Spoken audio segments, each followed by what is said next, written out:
E siamo alla quarta corsa del compegno, il premio ristorante Trio Classic trofeo delle regioni per i gentleman selezione Emilia-Romagna, quindi il gentleman vincitore di questa corsa ovviamente avrà l'accesso a quella che è la finale italiana di questo trofeo. È una corsa sul miglio, 1660 metri, dietro l'autostart, è una categoria riservata a cavalli europei di 5 anni e oltre per la categoria E e F. E andiamo a leggere il campo dei partenti, sono in 8 al via, con il numero 1 abbiamo Epica Daghi, Giovanni Ghirardini. Con il numero 2 Hakim Griff dalla Francia per Vittorio Miniero. 3 Corcovado per Andrea Summa. Il 4 è Helios Chuck SM Andrea Bonacci. 5 Dursamore SM Giuseppe Leanza. Chiude la prima fila col 6 Balsamo Leone e Michela Rossi.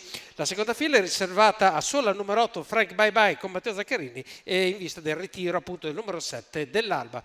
La macchina ha superato i 100 metri prima dello start e ora sta per lanciare i concorrenti e il più veloce al via è Helios Chuck SM che si mette davanti a tutti, davanti a Corcovado, e a destra si trova tutto Dursamore SM.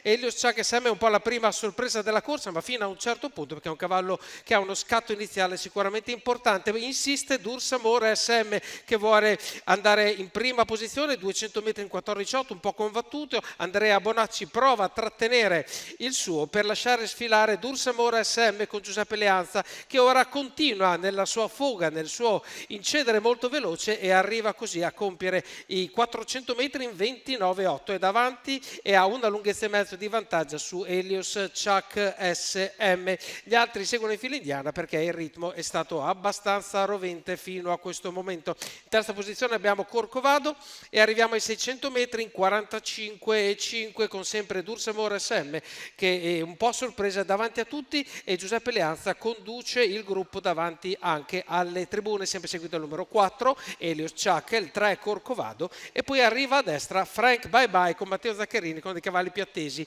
1 minuto e 2 per passare gli 800 metri e con le situazioni che sono rimaste immutate. È un po' in difficoltà, o perlomeno sembra Corcovado quando siamo nella penultima curva, mentre invece se ne va Dursamore SM con Giuseppe Leanza che sembra bello tonico nelle redini del gentleman, e poi Andrea Bonacci continua a seguire con il suo Helios Chuck SM. Sembra non progredire Frank Bye Bye e invece si riavvicina Corcovado comandato da Andrea Summa, quindi sembra perdere un po' di battute all'ingresso della curva. Abbiamo 14,7 di parziale per la retta delle scuderie, sembra potersene andare Dursamore SM che continua a mantenere più di una lunghezza di vantaggio sul secondo, che continua a essere Helios Chuck SM. Entriamo nella retta d'arrivo, qui si decide tutto. Dursamore SM ha guadagnato qualche cosa ma deve difendere il tutto fino alla fine. Sta arrivando Frank Bye Bye, è velocissimo Matteo Zaccherini. Frank Bye Bye riesce a 50 metri dal palo a raggiungere e a superare il numero 5 di Dursamore SM. Al terzo posto Helios Chuck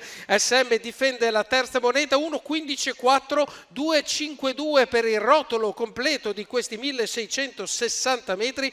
Per questa vittoria del cavallo più atteso, Frank Bye Bye, Matteo Zaccherini alla guida, Matteo Restelli invece per il training, la scuderia dei 5 amici per questo maschio di 5 anni, figlio di Orupeuru Bar.